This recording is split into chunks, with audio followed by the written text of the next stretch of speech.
Hey guys, and here we are with the final part of my Conflix film night review.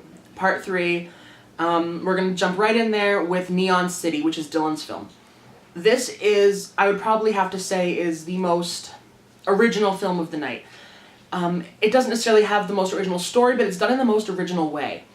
When you're watching the film, it feels like you're watching an old VCR of an 80s action film, but that someone like your sister or your father has taped over it, and there are times when the story breaks and we move from a cop story to an absolutely hilariously bad, intentionally bad after-school special. The film is perfectly cast, the actors are hilarious, it's got a great sense of what it is, and a great retro feel to it. It's hilarious, it's original, and I commend you for doing something like this. It's such an interesting way of looking at it, and it makes for a really wonderful cinematic experience. The next film we're going to get into is Therapy, which is Jamie's film. I really liked this film because it's another film that tackled deeper issues in such a short period of time, and for the most part, it accomplished that. What I really liked is that it was a slow burn kind of film, and it took a while to reveal its hand. It didn't show us everything right away, which is really commendable, because in a short film you tend to have to get all your cards out on the table, and this film didn't do that. This film decided that it would instead hold back and then reveal all to us in good time, and I thought that was a really refreshing way of doing it.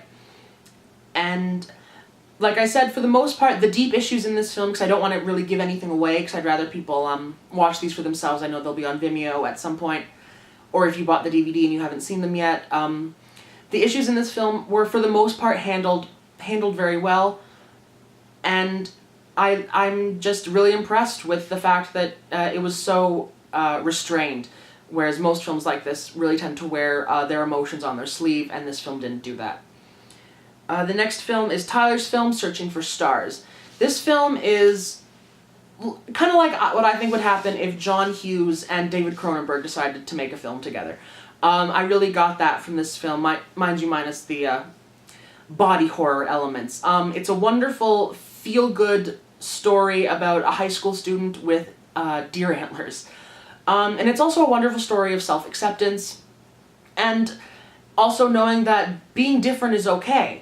Because in a lot of senses, we can't physically see the difference between one another. But in this case, you know, the director made a very smart decision of giving him horns and showing that, in this case, you can see the difference between this person, but that differences don't matter because we're all unique and it's our differences that make us special. And this film was amazingly shot. I thought the acting was good. Jamie Wilton gave her best performance of the night in this film.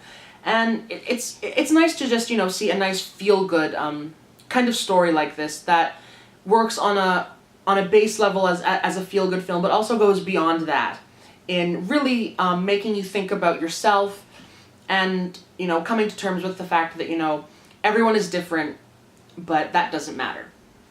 The next film is Guess Who, which really kind of felt like a British crime drama in a sense. It got off to a rocky start. I feel like some of the acting in the beginning of the film was a little touch and go, but for the most part it was actually a surprising mystery. I genuinely didn't know who it was, but without revealing too much, who the murderer eventually was a wonderfully knowing take on the murder mystery genre, and I thought that kept it really fresh.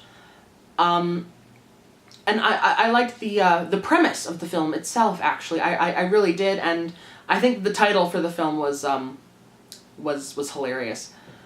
The next film is Stratagem, which is one of the other ambitious action films. It's another one of the films that I think would have been better suited as a feature. Mind you, it didn't have to be. In this case, my only concern was that it went a little unfinished. There was a little more explanation that I would have liked for some of the characters, especially the character played by Conflix student Kelsey Pigden.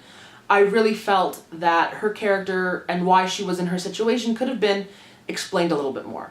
But the film featured great action, there was great chemistry between the two lead stars, and it featured probably one of the best props of the night. There was an amazing robot in that film, and I really very much enjoyed that, and the fact that, you know, you guys built something that cool, that was amazing.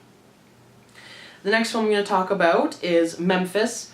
I'm a sucker for crime dramas like this, and it really felt like it was a true crime drama, because I find them really interesting, and this film managed to do that in such a short period of time, which I think is really surprising, because it was able to flesh out the characters and make them all seem real, and make them seem very emotionally damaged in some cases, and in some cases conflicted.